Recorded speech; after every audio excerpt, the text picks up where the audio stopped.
पश्चिम बंगाल के मुख्यमंत्री ममता बनर्जी जिस तरह से विधानसभा का चुनाव हारती हैं, चुनाव हारने के बाद पूरे देश भर में इसी बात को लेकर चर्चा शुरू हो जाती है। चाहे वो इलेक्ट्रॉनिक मीडिया हो, प्रिंट मीडिया हो, सोशल मीडिया के अलग प्लेटफॉर्म हो, हर जगह ममता बनर्जी ही छाई हुई हैं। वह इसलिए क्योंकि वो चुनाव जो हार गई हैं।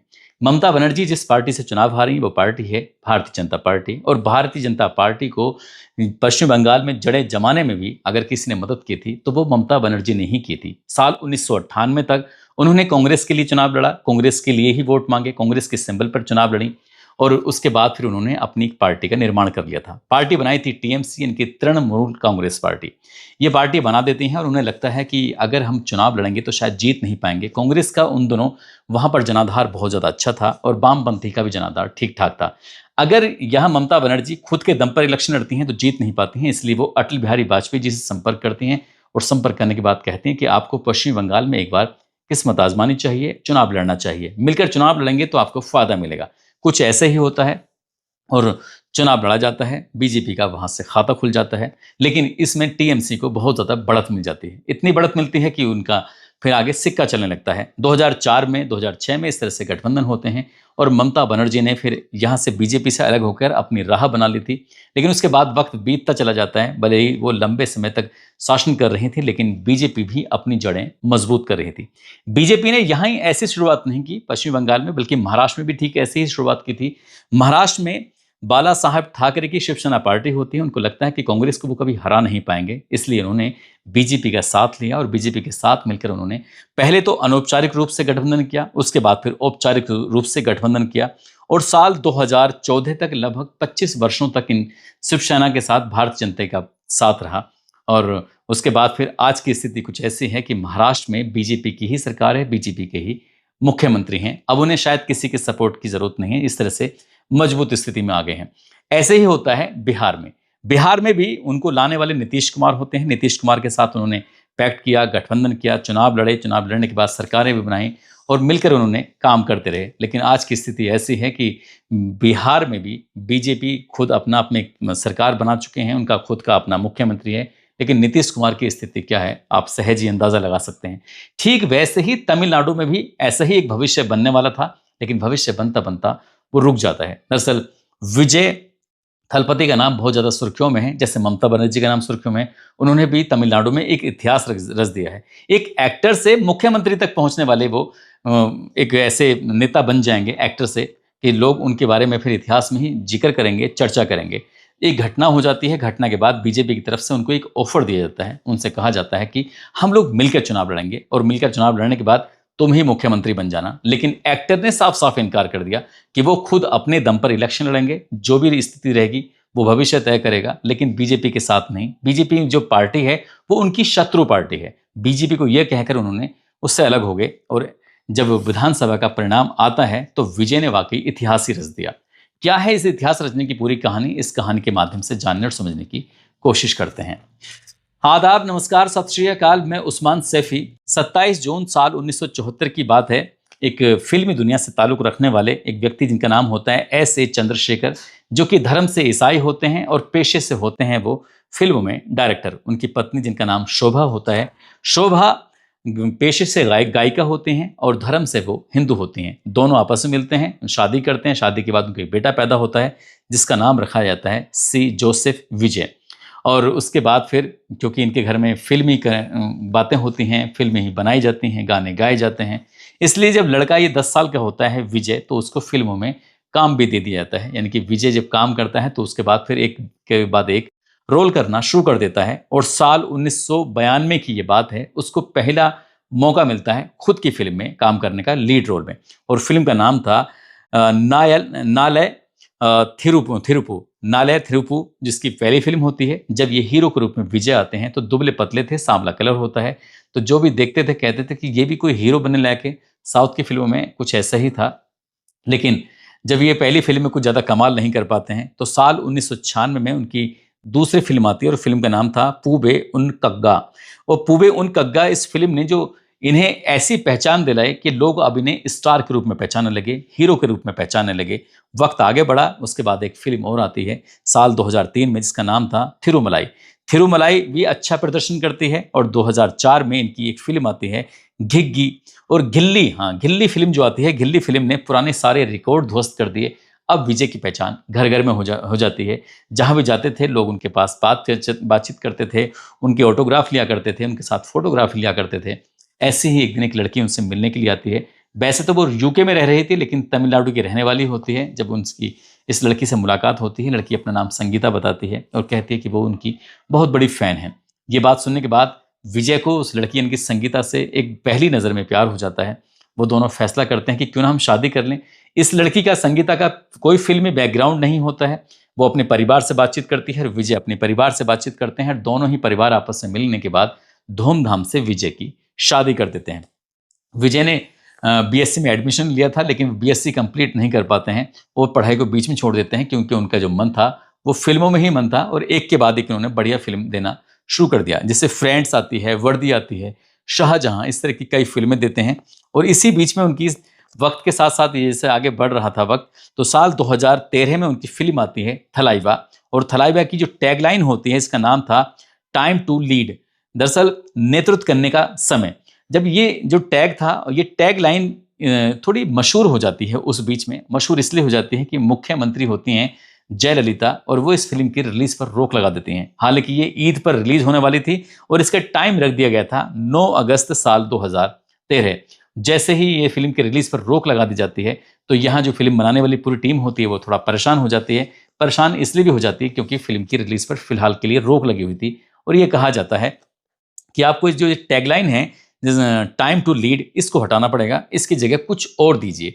साथ ही इसी बीच में किसी पत्रकार ने विजय के पिता से, जब इंटरव्यू चल रहा था, इंटरव्यू के दौरान एक सवाल कर लिया और सवाल करने के बाद उनसे पूछा कि ये फिल्म देखने के बाद, इस फिल्म की कहानी को समझने के बाद ऐसा लग रहा है जैसे कि आपका बेटा राजनीति में आने वाला है। तो वो ये चलती चलती बातों पे ये कह देते हैं कि अगर वो कभी भविष्य में राजनीति में आना चाहेगा तो अच्छी बात है, हमें कोई इससे ऐतराज़ नहीं है। लेकिन जयललिता को ये बात शायद पसंद नहीं आई थी, खराब लगी थी, और इसलिए उन्होंने इस फिल्म के टैगलाइन को बदलवाने का पूरा निर्णय ले लिया और वो फिल्म का टैगलाइन बदल भी दिया जाता है। उसके बाद फिर थलाइवा द लीडर कर दिया जाता है, टाइम टू लीड हटाकर।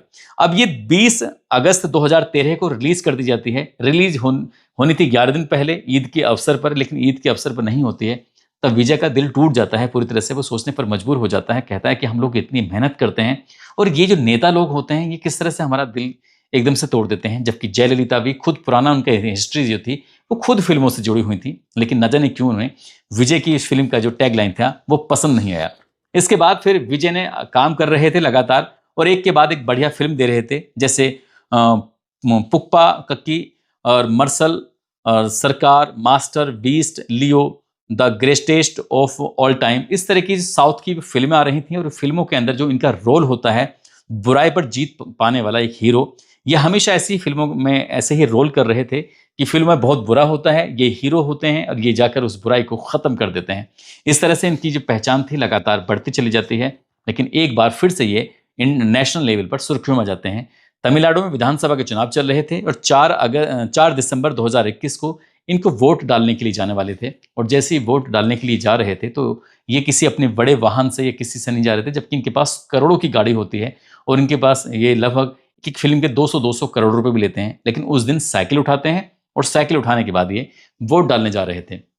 मीडिया वालों की नज़र पड़ जाती है, पब्लिक की नज़र पड़ जाती है, पब्लिक भी इनके पीछे पीछे चलने लगती है। जब इनसे पूछा जाता है कि आपके पास इतनी इतनी महंगी महंगी कारें हैं तो आप साइकिल से क्यों आ रहे हैं, तब इन्होंने कहा कि इतनी महंगाई तेल पर और डीजल पर, ये पेट्रोल पर बढ़ रही है, ऐसी स्थिति में गरीब आदमी तो बिल्कुल पूरी तरह से मारा ही जाएगा। सरकार को कुछ थोड़ा ध्यान देना चाहिए, सरकार को इस बात पर पूरा पूरा ख्याल रखना चाहिए गरीब लोगों का। और जैसे ये बयान दे देते हैं तो ये बयान भी सोशल मीडिया पर बहुत तेजी के साथ वायरल हो जाता है और इसी बयान को लेकर भी चर्चा शुरू हो जाती है। कहीं ऐसा तो नहीं है कि ये चुनाव में आने वाले हों, लेकिन तब तक विधानसभा चुनाव निकल चुका था और किसी ने इस बात को इतनी गंभीरता से नहीं लिया। लेकिन इन्होंने फिर दिमाग में रख लिया था कि इन्हें एक दिन पार्टी बनानी है और पार्टी बनाने के बाद चुनाव लड़ना है, क्योंकि ये अपने पिता से इस तरह की बातें भी करते थे और इनमें नेतृत्व करने की, यानी कि लीडर बनने की क्षमता भी थी। और ये जयललिता ने जिस तरह से पहली बार इनकी फिल्म पर रोक लगाई थी, कुछ लगभग 11 दिन के आसपास, तब इन्होंने दिमाग में रख ही लिया था कि मुझे एक ना एक दिन लीडर जरूर बनना है, चाहे कुछ भी हो। इसके लिए फरवरी 2024 की बात है, इन्होंने अपनी एक पार्टी बनाई और पार्टी का नाम रखा TVK, यानी कि तमिलगा वैत्री कड़गम। इसका बाद उन्होंने अपने जमीनी स्तर पर काम करना शुरू कर दिया। इन्होंने ये भी ध्यान में रखा कि तमिलनाडु की जो लगभग आबादी इस वक्त बताई जाती है वो लगभग 8.5 करोड़ के आसपास है, जिसमें हिंदुओं की जो तादाद है वो लगभग 87.58% के आसपास है, और ईसाइयों की जो तादाद है 6.12% के आसपास है, और मुसलमानों की जिसमें यहाँ पर इस तमिलनाडु प्रदेश में आबादी है वो लगभग 5.86% के आसपास है। जबकि ये खुद ईसाई होते हैं, और इन्होंने फिर माहौल बनाना शुरू कर दिया। कभी मंदिर जाते हैं तो कभी मस्जिद जाते हैं, तो कभी गुरुद्वारा भी जाते हैं, तो कभी चर्च भी जाते हैं। सभी धर्मों के बारे में बताते हैं। सोशल मीडिया पर इनके ये बयान भी बहुत तेजी के साथ वायरल भी होते हैं, और सभी धर्मों के सम्मान की ये बातें भी करते हैं। इनका एक जब पहली फिल्म थी, पहली फिल्म से ही एक इनका पीए होता है, पीए भी होता है वही, और वही ड्राइवर भी होता है, जिसका नाम राजेंद्रन होता है। राजेंद्रन एक दिन बड़े दुखी होते हैं, और दुखी वो इसलिए थे, इन्होंने पूछना चाहा कि भाई तुम दुखी किस लिए हो, अपने ड्राइवर से पूछा। तो उन्होंने कहा कि साहब मैंने कर्जा लेकर अपने बेटे को पढ़ाया लिखाया, लेकिन मेरा बेटा है उसको मैंने मैकेनिकल इंजीनियर बनाया, लेकिन उसको ऐसी आदत पड़ गई है, वो कहता है कि वो नौकरी, कतर की नौकरी छोड़कर यहाँ आ गया है। आपने जो पार्टी बनाई है, कहता है कि वो पार्टी से जुड़ेगा, पार्टी के लिए काम करेगा, TVK के लिए काम करेगा। तो वो कहते हैं कि दिक्कत क्या है, बुराई क्या है, आप उसकी मुलाकात मुझसे कराना। हालांकि वो उस बच्चे को बचपन से जानते थे, क्योंकि ड्राइवर का बेटा है। तभी उन्होंने उस फैसला कर लिया कि मुझे मेरे पास लेके आना, मेरी उससे बातचीत कराना। ड्राइवर का बेटा जब आता है, आने के बाद उससे कहा जाता है कि ठीक है तुम पार्टी से जुड़ जाओ, और जिले स्तर पर जो जिम्मेदारी है उसको निभाओ, उस पर काम करो। तब ऐसी स्थिति में उसे जिले स्तर का मामला दे दिया जाता है। तब पार्टी अपना जमीनी स्तर पर काम कर ही रही थी, और ये पहली एक मीटिंग रखी जाती है, एक रैली रखी जाती है 27 सितंबर 2025 को। तमिलनाडु प्रदेश का जो जिला होता है करूर में एक रैली आयोजित की जाती है, और यहाँ पर विजय को पहुंचना था लगभग दोपहर के 1 बजे के आसपास, और जो भीड़ आई थी, जनता आई थी, उसको संबोधित करना था। जितनी वहां पर परमिशन मिली थी भीड़ लाने की, इकट्ठा करने की, कई गुना ज्यादा वहां पर भीड़ इकट्ठी हो जाती है, और कई गुना भीड़ इकट्ठी हो जाती है। इनको टाइम पे पहुंचना था 1 बजे, लेकिन 1 बजे न पहुंच के लगभग 7:41 के आसपास यहाँ पर ये पहुंचते हैं। जनसभा को जैसे ही संबोधित कर रहे थे, उस रैली को संबोधित कर रहे थे, लोगों में एक तरह से होड़ मच जाती है कि वो विजय को बहुत करीब से देखना है, और करीब से देखने की वजह से इस एक्टर को इतनी ज्यादा भगदड़ मच जाती है कि देखते ही देखते 41 लोगों की मौत हो जाती है, और 41 लोगों में करीब करीब 12 बच्चे या 10 बच्चे बताए जाते हैं, और 19 महिलाएं थीं।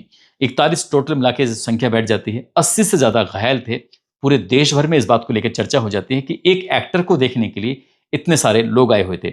जो वहां लोकल की सरकार थी, जो तमिलनाडु की, वो तो इस बात को इतने गंभीरता से ले नहीं पाई, समझ नहीं पाई, लेकिन बीजेपी ने इस मामले को समझ लिया था कि एक रैली में इतनी बड़ी संख्या में लोग अगर इकट्ठा हो सकते हैं, अगर इसके साथ मिलकर चुनाव लड़ा जाए तमिलनाडु प्रदेश का, तो बहुत अच्छी मतलब जीत हासिल हो सकती है। इसके लिए विजय को एक ऑफर भी दिया जाता है, और कहते हैं कि मिलकर हम चुनाव लड़ेंगे। बीजेपी ने जब ऑफर दिया तो उन्होंने साफ साफ इनकार कर दिया। उन्होंने कहा कि जो फिलहाल वर्तमान में सरकार है वो उनकी विरोधी पार्टी हो सकती है, लेकिन जो बीजेपी की पार्टी है वो उनकी शत्रु पार्टी है। वो जिस तरह की बातें करती है, हम उस तरह की बात नहीं करते। हम सभी धर्मों के लोगों को एक साथ मिलाकर चलने का क्या काम करते हैं। जब इस तरह का वो बयान देते हैं तो खुद से वो इलेक्शन लड़ने की तैयारी करते हैं। साथ ही वो तमिलनाडु प्रदेश की जो सरकार होती है उसको घेरना शुरू कर देते हैं, क्योंकि वहाँ भ्रष्टाचार था, नशे पर बहुत ज़्यादा युवाओं की पकड़ होने लगती है। तो साथ ही जो हत्याएं थी बहुत ज़्यादा हो रही थी, बलात्कार की घटनाएं बहुत हो रही थी, कानून की स्थिति बहुत ज़्यादा खराब हो रही थी। ऐसे में उन्होंने अपने बयानबाजी भी करना शुरू कर दिया, और उसके बाद फिर ये चुनाव लड़ने का पूरा मन बना लिया। 2026 का चुनाव था, उसके लिए एक पूरा चुनावी वादे तैयार किए जाते हैं। पब्लिक को बताया जाता है कि अगर हम चुनाव जीत जाते हैं, हमारी अगर सरकार बनती है, तो हम जनता के लिए ये काम करेंगे। जब इन्होंने महिलाओं के लिए वादे जो बताए थे, बताया कि जो आर्थिक रूप से कमजोर महिलाएं हैं, जिनकी उम्र लगभग 60 साल के आसपास होगी, उनको हम प्रति महीना 2,500 रुपये के हिसाब से वित्तीय सहायता देंगे। साथ ही शादी के लिए जो कोई कमजोर घर की महिला होगी, तो उस महिला को हम, लड़की जो होगी, दुल्हन जो बनेगी, उसको 1 तोला सोना दिया जाएगा। साथ ही उसको एक अच्छी गुणवत्ता वाली रेशमी साड़ी भी दी जाएगी। ये पहली जो 2,500 रुपये की जो मदद है, वो लगभग बताया ऐसे जाता है कि प्रत्येक परिवार की मुखिया महिला को दी जाएगी, जिसकी उम्र लगभग 60 वर्ष के आसपास होगी।